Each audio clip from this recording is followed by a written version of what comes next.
எத்தே எங்க இருக்கீங்க? அத்தை, இன்னைக்கு அச்சய திருதி. இன்னைக்கு எல்லாரும் நகை எடுத்தா ரொம்ப நல்லதான். அதனால நானும் போய் நகை எடுத்துட்டு வரேன். நகை எடுக்க போறாளா? நகை ஊட்டி கூட்டிட்டு போக சொன்னதுக்கு காசு இல்லைன்னு சொல்லிட்டு இப்ப நகை எடுக்க எங்க இருந்து வந்துச்சு காசு?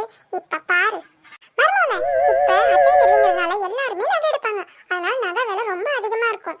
அச்சய திருதி முடிஞ்ச பிறகு நகை விலை குறைஞ்ச பிறகு நம்ம போய் நகை எடுத்துக்கலாம். என்ன மருமோளே? அட என்னத்தை நீங்க இன்னும் விவரம் புரியாம இருக்கீங்க? அச்சய திருதிக்கு நகை விலை அதிகமாக தான் இருக்கும். ஆனால் அச்சய திருதிக்கு நகை எடுத்தா அந்த வருஷம் முழுக்க நம்ம வீட்டில் நகை கொட்டிக்கிட்டே இருக்குமா? எப்படி? என்ன நம்மளை விட்டு ஏதோ ரகசியம் பேசுற மாதிரி இருக்கு. ஒட்டு கேட்போம் கேட்போம். மருமோளே, என்ன சொல்ற? நிஜமாவா? அட ஆமாத்தே, நம்புங்கத்தே. அப்படியே மருமோளே?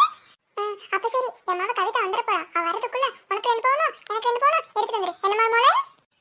சரித்தே, நான் போயிட்டு வரேன். அடி பாவி தாயே, நீ என்ன பெற்ற தாயா? நீ தாய் இல்ல, பேய். எப்படியோ இந்த மாமியார் மண்டையை கழுவியாச்சு. நம்ம நகை எடுக்க போவோம்.